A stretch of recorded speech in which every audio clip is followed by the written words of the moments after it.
തിരുവനന്തപുരം പാളയം ശക്തിവിനായക ക്ഷേത്രത്തിലെ പുനരുദ്ധാരണം നടത്തിയ അലങ്കാര ഗോപുരം, ഭജന മണ്ഡപം, തിടപ്പള്ളി, പ്രദക്ഷിണപാത എന്നിവ ഭക്തർക്ക് സമർപ്പിച്ചു. മഹത് വ്യക്തികളുടെ സാന്നിധ്യം ചടങ്ങിന് അനുഗ്രഹീതമായി.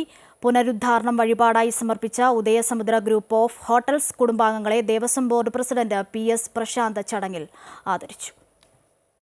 തിരുവിതാംകൂർ ദേവസ്വം ബോർഡിന് കീഴിലുള്ളതാണ് പാളയം ശക്തിവിനായക ക്ഷേത്രം. വിനായകമൂർത്തിയുടെ വലിയ ശില്പവും ഓങ്കാര രൂപവും കാണിക്കമണ്ഡപവും ഉൾപ്പെടുന്ന 60 അടിയോളം ഉയരത്തിലുള്ള അലങ്കാര ഗോപുരമാണ് ഉദയസമുദ്ര ഗ്രൂപ്പ് കുടുംബാംഗങ്ങൾ ക്ഷേത്രത്തിലേക്ക് വഴിപാടായി സമർപ്പിച്ചത്. തിടപ്പള്ളി, ഭജന മണ്ഡപം, പ്രദക്ഷിണപാത, ഉപക്ഷേത്രങ്ങൾ, ശുചിമുറി എന്നിവയും കൂടി ഉൾപ്പെടുത്തിയാണ് പുനരുദ്ധാരണ പ്രവർത്തനങ്ങൾ നടന്നത്. ചടങ്ങിന്റെ ഉദ്ഘാടനം Devaswom board president PS Prashant നിർവഹിച്ചു.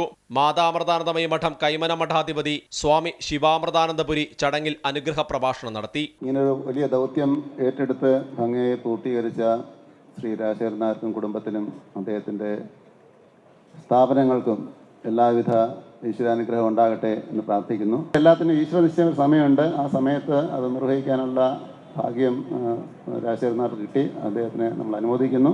കൊളത്തൂർ അദ്വൈതാശ്രമ മഠാധിപതി സ്വാമി ചിദാനന്ദപുരി വിശിഷ്ട വ്യക്തികൾക്ക് വിഷുക്കൈനീട്ടം സമ്മാനിച്ചു. ഈ ഒരു മഹാക്ഷേത്രം തൊട്ടടുത്ത് തന്നെ നമുക്കറിയാം പാളയം പള്ളി, മസ്ജിദും അതുപോലെ ചർച്ചും.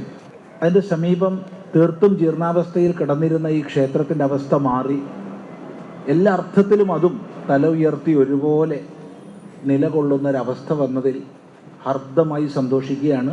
ക്ഷേത്രം നവീകരിക്കാൻ കഴിഞ്ഞതിൽ ഏറെ സന്തോഷമുണ്ടെന്ന് Udayasamudra group MD S Rajasekharan Nair പറഞ്ഞു. സന്തോഷവും സംതൃപ്തിയുള്ള ഒരു വിഷുദിനം, ഒരിക്കലും പ്രതീക്ഷിക്കാത്തതും സ്വപ്നത്തിൽ പോലും കാണാത്തതുമായ ചില കാര്യങ്ങൾ നിമിത്തം, അതിനാണ് നിമിത്തം എന്ന് പറയാം.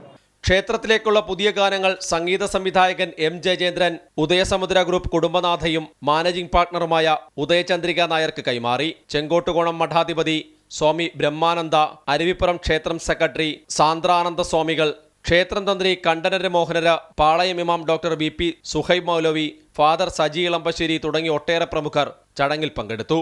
അമൃത ന്യൂസ്, തിരുവനന്തപുരം.